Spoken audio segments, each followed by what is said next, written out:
What's up, guys? This is a one of the features I'm adding to 3.13.4, and this one makes exporting models that aren't necessarily just on a single node, or might be smaller than a node, or span a couple but not an entire group. Let me explain. So, for example, port one. This only has 3 used ports on it, right? And it's just got one device. No big deal. You can just export this normally. But this one has 4 spiral trees and a skeleton that's made out of 2 strands, and each one of these is half a strand. Well, how am I going to export just a spiral tree? Not that I would, but how would I export skeleton? And on this one is made up of a tree and 4 tombstones, and all 4 of these are on 1 string, and this is made up of 2 strings. Well, now you can come up here, and the tools you're used to, you just click selected node, and then you get what you were expecting. But if you come in here and you say manual range, then you can say 1 to, let's say 1 to 60, just to get the first tombstone. And there that is. Now, I've struggled with this a little bit, but these are still centered on the main model, but you can move them around a little bit if you want to, but they're going to go off to the side. It doesn't matter for exporting anyway. The export doesn't care. So if I go in here and say export, and then I detect, what did I just click? I clicked the question mark. I just click detect, then it's going to give me a model that looks like this. And let's say I just want to skip empty rows and columns. Will that do anything? Yes, it will. I'll make it smaller. So let's see what this looks like. Let's call this tombstone test 1. It's going to be in my root file or desktop. So now I'm going to go in here, import it. Tombstone test 1, open, and model data.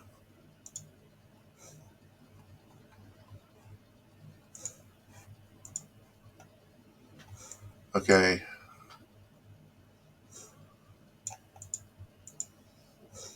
Looks like it skewed it, so let's forget that one and let's try it with just out the compression.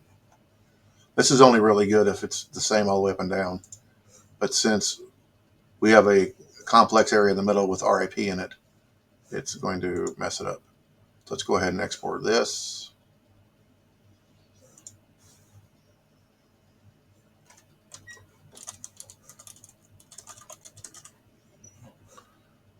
I'm going to try that again.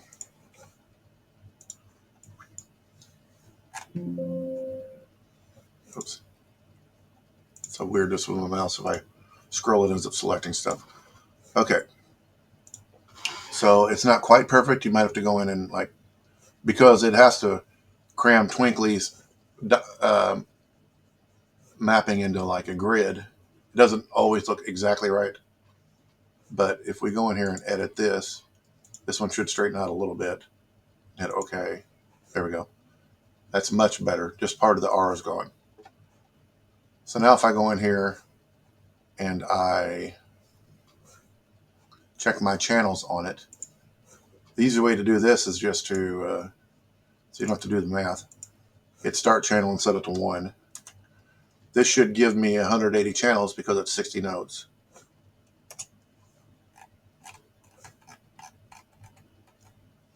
There we go. 431 to 180. Of course, I have to rename the model afterwards. But there you go. That looks pretty good. Just these two need to be shifted over manually, and so does that one. And that's pretty easy to do because you can just come in here and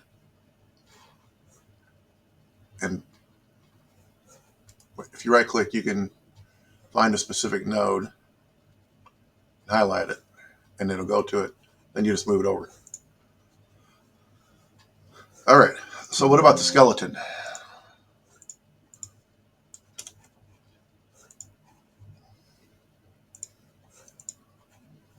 Let's close this.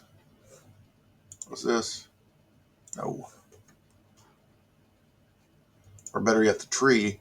Tree starts at 250 and goes to 251 and goes to 750. So let's go to manual range, 251 to 750. Export. Test. Too big. What am I going to do about that? Well, I could split into chunks and then say 250 a chunk and then test. But that actually made it worse.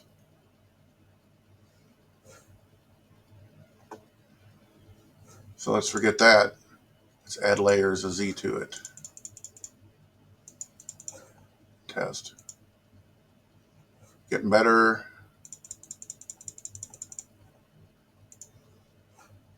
Same numbers.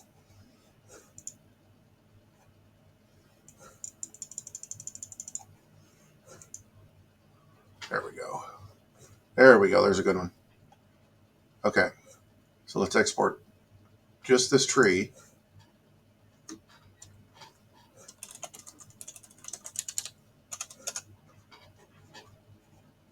Close that window.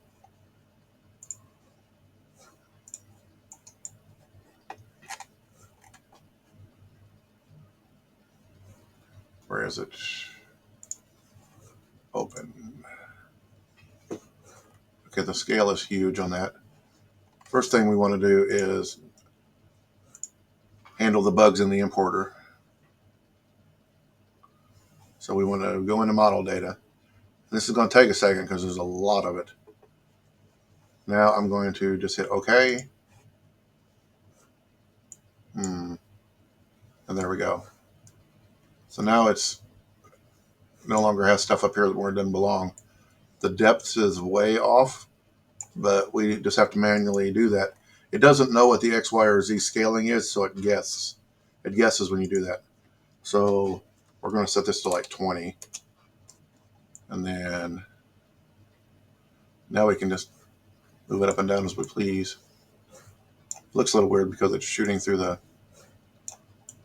floor, but that's all right. So here's my model in X lights now. And we should check the channels on that just to make sure it worked. So let's go to channels. And just set the channels to 1. Hit save.